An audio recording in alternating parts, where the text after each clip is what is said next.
Hello friends, welcome to recipe आना। मैं सौम्या सिंह। आज हम आपके लिए डोसे की रेसिपी लेके आए हैं जो आपकी सबसे ज़्यादा डिमांड थी कि मैम आप डोसा बताएं और कुछ टिप और ट्रिक बताएं जिससे हमारे डोसे बिल्कुल मार्केट जैसे बने। तो इस रेसिपी को आप ज़रूर ट्राई करिएगा। उम्मीद है कि आपको ये रेसिपी ज़रूर पसंद आने वाली है।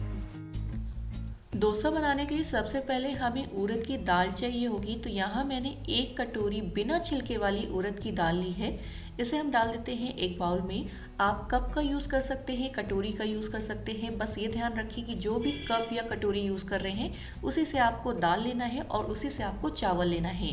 तो यहाँ मैंने नॉर्मल चावल यूज़ किया है यानी लिया है। इसे हम घर पर यूज़ करते हैं। आप बस ये ध्यान रखें कि आपको बासमती चावल या जो बारीक चावल होता है, बहुत पतला चावल होता है, उसे यूज़ नहीं करना है। तो इसे भी हम डाल रहे हैं एक बाउल में। चावल हम लेंगे 3 कटोरी और 1 कटोरी मैंने दाल लिया है। अब इन दोनों चीज़ों को हम पानी से अच्छे से वॉश कर लेते हैं। तो यहाँ मैंने दाल और चावल को अच्छे से वॉश कर लिया है। अब इसमें हम पानी डाल रहे हैं क्योंकि हमें चावल और दाल को लगभग 4 से 5 घंटा भिगो कर रखना है।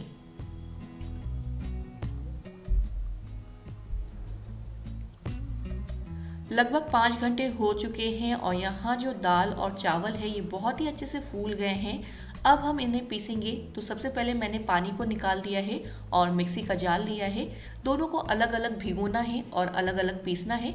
तो चावल ले लिया है इसमें और थोड़ा सा पानी डालकर इसे बारीक पीस लेते हैं। बहुत ज़्यादा पानी का यूज़ नहीं करना है, नहीं तो जो हमारा चावल या दाल का पेस्ट है वो बहुत ज़्यादा पतला हो जाएगा और हमें बहुत ज़्यादा पतला पेस्ट नहीं चाहिए। तो इसीलिए आप थोड़ा थोड़ा पानी डालें और अच्छे से पीसें। अब इसी तरह जैसे हमने चावल पीसा है इसी तरह हम दाल को भी पीस लेते हैं। उड़द की दाल और चावल को मैंने पीस लिया है और एक बड़े से भगोने में मैंने दोनों चीज़ों को डाल दिया है और इसे अच्छे से मिक्स कर रहे हैं। इसमें हम थोड़ा सा पानी भी डाल रहे हैं क्योंकि जो पेस्ट है वो थोड़ा सा गाढ़ा है। तो बहुत ज़्यादा गाढ़ा भी पेस्ट हमें नहीं चाहिए। तो अगर आपको लग रहा है कि पेस्ट बहुत ज़्यादा गाढ़ा हो गया है तो आप इसमें थोड़ा सा पानी डाल सकते हैं। दाल और चावल के पेस्ट को मैंने अच्छे से मिला लिया है। अब इसे हम ढक कर रख देते हैं। गर्मी के दिन में लगभग 8 से 10 घंटे लगते हैं इसे फर्मेंट होने में और जाड़े में लगभग 24 घंटे लग जाते हैं। तो यहाँ जो डोसे का पेस्ट है ये बिल्कुल तैयार हो गया है यानी फर्मेंट हो चुका है। जब फर्मेंट होता है तो हल्की सी जालियाँ पड़ जाती हैं बैटर में। तो बैटर थोड़ा सा गाढ़ा भी हो गया है तो इसमें हम थोड़ा सा पानी भी मिलाएंगे। पर इससे पहले हम इसमें मिला रहे हैं बेसन, जो बहुत ही सीक्रेट टिप है। यहाँ मैंने 4 बड़े चम्मच बेसन मिलाया है और 2 बड़े चम्मच चीनी मिला रहे हैं। अगर आप इस बार डोसा बनाने वाले हैं तो इन दोनों चीज़ों को आप ज़रूर मिलाइएगा। नमक तो आप डालते ही होंगे तो यहाँ मैंने 1 चम्मच नमक डाला है और इसमें हम थोड़ा सा पानी डालेंगे और एक बैटर अच्छा सा तैयार करेंगे। जैसा नॉर्मल डोसे का बैटर आपने देखा होगा सेम वैसे ही हमें बैटर बनाना है। तो बस आपको कुछ नहीं करना है। सबसे पहले आपको दाल चावल को भिगोकर पीस लेना है, फर्मेंट करना है और उसके बाद उसमें आपको मिलाना है बेसन, चीनी, नमक और थोड़ा सा पानी अगर आपका बैटर गाढ़ा है। और इसे मैंने लगभग 4 से 5 मिनट फेंट लिया है सभी चीज़ों को डालकर। और यहाँ जो डोसे का बैटर है ये बिल्कुल तैयार है।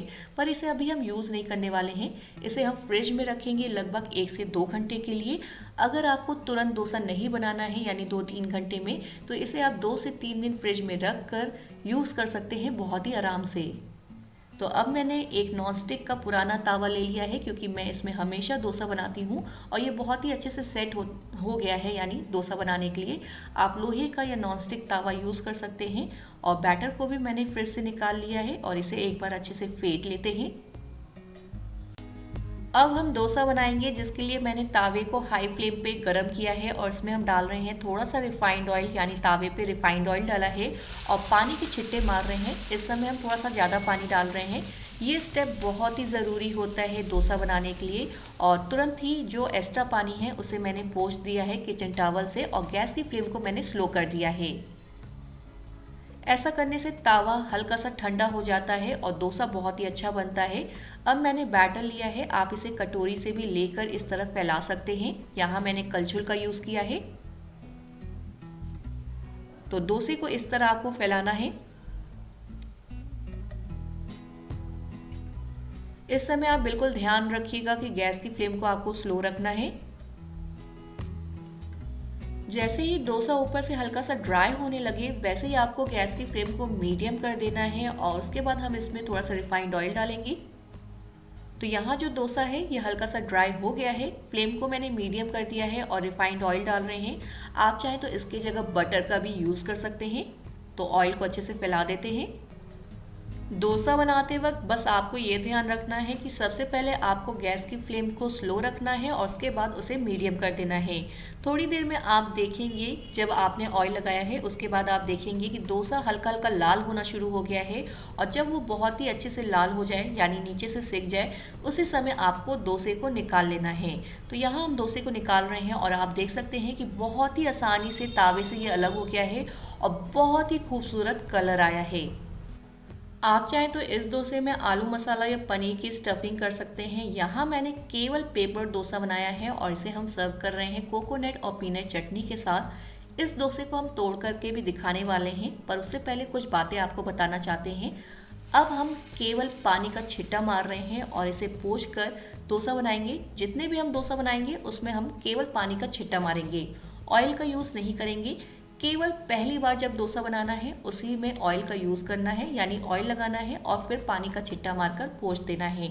और जैसे मैंने डोसा बनाया है यानी पहले स्लो फ्लेम पर और जैसे ही डोसा ड्राई हो जाए वैसे ही फ्लेम को मीडियम कर देना है। तो ये बात आपको ध्यान रखनी है। दूसरी बात ये है कि बहुत लोग का कमेंट आता है कि उनका पहला डोसा चिपक जाता है। तो ये अक्सर होता है और सभी के साथ होता है कि पहला डोसा सभी का चिपकता है, तो इसमें कोई भी डरने की बात नहीं है। पहला डोसा आप बना लें और चिपका है तो उसे निकाल कर फिर से पानी का छिट्टा मारें, अच्छे से पोंछें और उसके बाद आप डोसा बनाएं। आपका डोसा बहुत ही अच्छा बनेगा और जो मैंने टिप और ट्रिक बताए हैं उसे आप ज़रूर अपनाएं। तो ये देखिए डोसा बहुत ही क्रिस्पी बना है, बहुत ही अच्छा कलर आया है और लगभग 10 से 15 मिनट हो गए हैं इसे बने हुए। तो थोड़ा सा हम आपको और तोड़ कर दिखाते हैं। तो उम्मीद है कि आपको ये रेसिपी ज़रूर पसंद आई होगी। इस बार आप भी इस तरह डोसा बनाएं और मुझे कमेंट करके बताएं कि आपने इस बार जो डोसा बनाया वो कैसा बना। वीडियो अच्छा लगा हो तो लाइक करें, शेयर करें अपने फ्रेंड्स और फैमिली के साथ और चैनल को सब्सक्राइब करना बिल्कुल ना भूलें। एक बार फिर से मिलते हैं एक नई रेसिपी के साथ, तब तक के लिए थैंक यू।